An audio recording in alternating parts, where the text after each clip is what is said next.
Greetings everyone, and welcome back to another installment of Inside Set. Today, we journey to Die Rise to investigate the self-crafted buildable, the Sliquifier. Available exclusively to Die Rise, to create the Sliquifier one must obtain 4 separate pieces scattered throughout the multiple levels of the skyscraper. This method of obtaining the device is very similar to a weapon found in California, which I have previously debriefed you about. As for the part locations, the first piece, the fire extinguisher, can be found in a cage adjacent to the workbench where you build the Sliquifier, or in the sweatshop next to a desk. The second, a hand grip, is also found in the sweatshop or in the kitchen below the power room. The next piece, located on an oil drum, is the main body of the weapon. And the final piece, the foregrip, is located near a television set near the power room. Unlike the Bestowed Aeronautics Model 23 before, the buildable does not take up your equipment slot.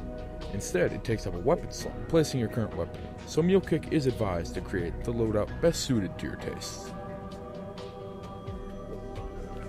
At first glance, the Sliquifier seems very lackluster.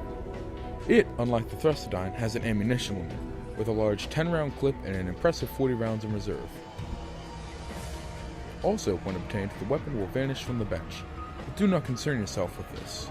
The weapon will be available from the box later, just in case you happen to misplace it. Upon further examination and continued field testing, the Sliquifier proves to be a very valuable asset when fighting in the close quarters of Die Rise. The weapon fires an unknown purple substance, which would instantly kill a zombie at any round. This was the case until the weapon was patched on February 22nd, 2013.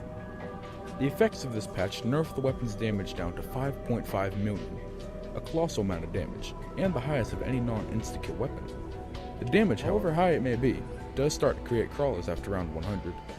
This severely reduces the weapon's effectiveness for those who strive to get to higher rounds. But for the rest of us, the weapon still remains one of the best weapons on offer.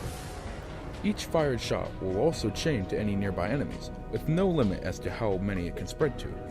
This effect is very similar to the Wunder DG2's Chain Lightning, albeit at a much slower chain rate. Use caution when firing the weapon, as the residue from each shot will leave any surface it touches slippery, causing zombies and you to slip on said surface. Due to the device being built at the workbench, it cannot be pack-a-punched. It also cannot be pack-a-punched even when obtained from the mystery box. This is somewhat unfortunate, but the standard variant is more than enough to get the job done and survive the horde of zombies.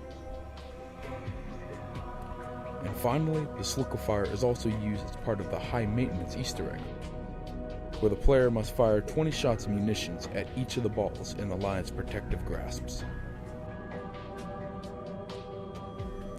In conclusion, the Sliquifier is a very peculiar piece of machinery. Capable of insta-kills until around 100, it brings back fond memories of weapons such as the Wunder, the Thunder Gun, and the Wave Gun. But due to the recent patch, it can also bring up bad memories of the Scavenger from Call of the Dead. This weapon may not be for everyone, and can be detrimental to you and your team if used clumsily and haphazardly. That is all for today. Until next time, goodbye, my friends.